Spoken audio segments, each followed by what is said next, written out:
Hello friends, நீங்கள் புதுசா tailoring கத்துக்கிறீங்களா? உங்களுக்காக தான் நான் இந்த ஒரு டிப்ஸை சொல்கிறேன். நீங்கள் வந்து இப்போ புதுசா நம்ம நெக்கு கட் பண்ணுறோன்னு வச்சுக்கங்க. இன்றைக்கி சிம்பிளா நான் ஒரு நெக்கு தரேன். நான் இந்த ட்ரெஸ்ஸுக்கு ஆல்ரெடி நான் கட் பண்ணி வச்சுருக்கேன் ஒரு சிங்கிள் பீஸா. இப்போ உங்களுக்காக நான் சும்மா கட் பண்ணி காமிக்கிறேன். இது வந்து நம்ம நெக்கு கட் பண்ண பீஸு.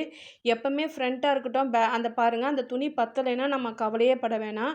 அதுக்கு பதில் நம்மக்கிட்ட திக்கா இருக்கிற மாரி துணி எது இருந்தாலும் எடுத்துக்கலாம். இல்லை பெரிய துணியா எது இருக்கோ அதை எடுத்துக்கோங்க நெக்கு தைக்கிறதா இருந்தால். மடிப்பு வந்து நம்ம சைடு இருக்கணும். அப்படி இருக்கிறப்போ நம்ம கரெக்டாக அந்த நெக்கு கரெக்டாக ஷேப் போட்டு அதை வரைஞ்சி எடுத்துக்கணும். அதுலேருந்து 2 இன்ச்சு இல்லை 1.5 இன்ச்சு அளவுக்கு திரும்பவும் ஒரு ட்ரா பண்ணிவிட்டு நம்ம நெக்கை வந்து கரெக்டாக கட் பண்ணி எடுத்துக்கணும். அதுதான் நெக்குன்னு நம்ம வச்சு ஏற்ற போகிறோம். இது வந்து சிங்கிள் பீஸாக வச்சு ட்ரை பண்ணுங்கள். புதுசாக தைக்கிறவங்க எல்லாரும் சொல்லுவாங்க கேன்வாஸில் அயர்ன் பண்ணுங்கள், அப்புறமா 4-5 பீஸாக வைங்க, திக்காக இருந்தால் தான் நல்லாயிருக்கும். கொஞ்சம் புதுசாக கற்றுக்கிறவங்களுக்கு கன்ஃபியூஸாக இருக்கும்.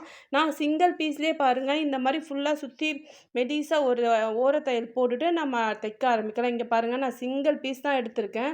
இந்த சிங்கிள் பீஸ்லேயே எவ்வளோ அழகாக வரப்போகுது பாருங்கள். ஆல்ரெடி இது காட்டன் சுடிதார், லைனிங் ஒரு பீஸ் இருக்குது. அதனால் இதோட சேர்த்து 3 பீஸ் ஆகிடுது. அதனால் நம்ம சிங்கிள் பீஸ் வைக்கலாம். நீங்கள் எப்போயுமே இந்த கார்னர் இருக்குது பாருங்கள், இந்த கார்னரை கரெக்டாக வைக்கணும். அது கரெக்டாக செட் ஆகிடுச்சின்னா கழுத்து கரெக்டாக வரும். மேலே பார்க்கக்கூடாது, கார்னர் வச்சு தான் மேலேருந்து ஜாயின் பண்ணவே ஆரம்பிக்கணும். இந்த கார்னர் கரெக்டாக பாருங்கள், அந்த கார்னர் என்ன கரெக்டாக குத்து போடுங்க.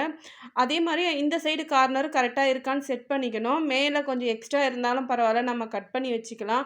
ஆனால் மேலே அளவை பார்த்துட்டு நீங்கள் கார்னர் கீழே இறங்கிச்சின்னா கஷ்டம். நீங்கள் கரெக்டாக கார்னர் பார்த்துட்டு நீங்கள் கழுத்து ஏற்ற ஆரம்பிங்க.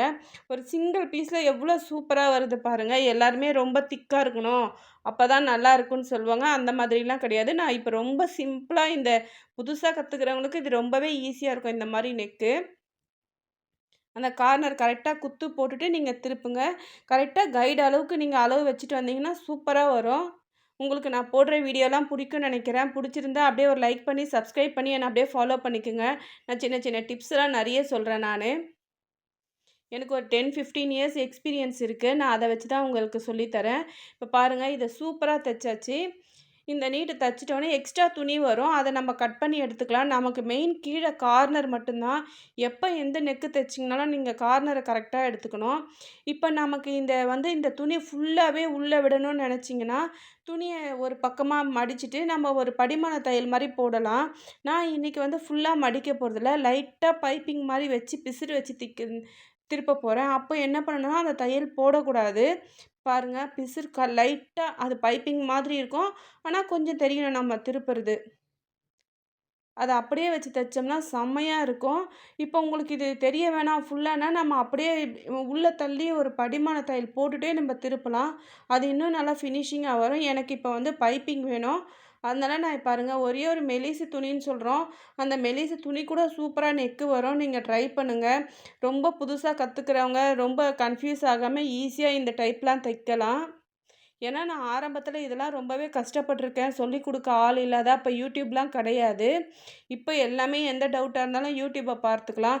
எவ்வளோ நெக்கு பெருசாக போனாலும் இப்போ அட்ஜஸ்ட் பண்ணிடலாம். நீங்கள் எது தைக்கிறப்போ இது சரியா இல்லைன்னா கெட்டு போயிடுமே ட்ரெஸ்ஸு, அப்படிலாம் எதையுமே யோசிக்க வேணாம். எது நடந்தாலும் நம்ம எல்லாமே அட்ஜஸ்ட் பண்ணுறதுக்கு இப்போ எல்லாமே ஒரு ஐடியா இருக்குது. எல்லாமே யூடியூப்பை பார்த்தே நீங்கள் தெரிஞ்சுக்கலாம். உங்களுக்கு நான் போடுற வீடியோ பிடிக்கும்னு நினைக்கிறேன். அவ்வளோதான். இந்த லாஸ்ட் எடுத்துட்டோம்னா நெக்கு அவ்வளோதான், முடிஞ்சிடுச்சு. இது அதுக்கப்புறமா ஒரு படிமான தையல் போட்டுக்கலாம். இவ்வளோ ஈஸியாக நெக்கு தைக்கிறது வந்து யாருமே சொல்லி தர மாட்டாங்க. அது வந்து நீங்கள் ஓரம் தைக்கணும், 2-3 பீஸாக எடுங்க, இல்லைன்னா அயர்ன் பண்ணி வச்சு ஏற்றுங்க, கேன்வாஷ் வைங்க அப்படின்னு சொல்லுவாங்க. ஆனால் இவ்வளோ ஈஸியாக சிம்பிளாக யாருமே சொல்லி தர மாட்டாங்க. உங்களுக்கு இந்த வீடியோ பிடிக்கும்னு நினைக்கிறேன். பிடிச்சிருந்தா அப்படியே லைக் பண்ணி, ஷேர் பண்ணி, சப்ஸ்கிரைபும் பண்ணிக்கோங்க. அடுத்தடுத்து நான் இது மாதிரி சின்ன சின்ன வீடியோஸ்லாம் ரொம்பவே உங்களுக்காக கொடுக்குறேன். தேங்க்யூ.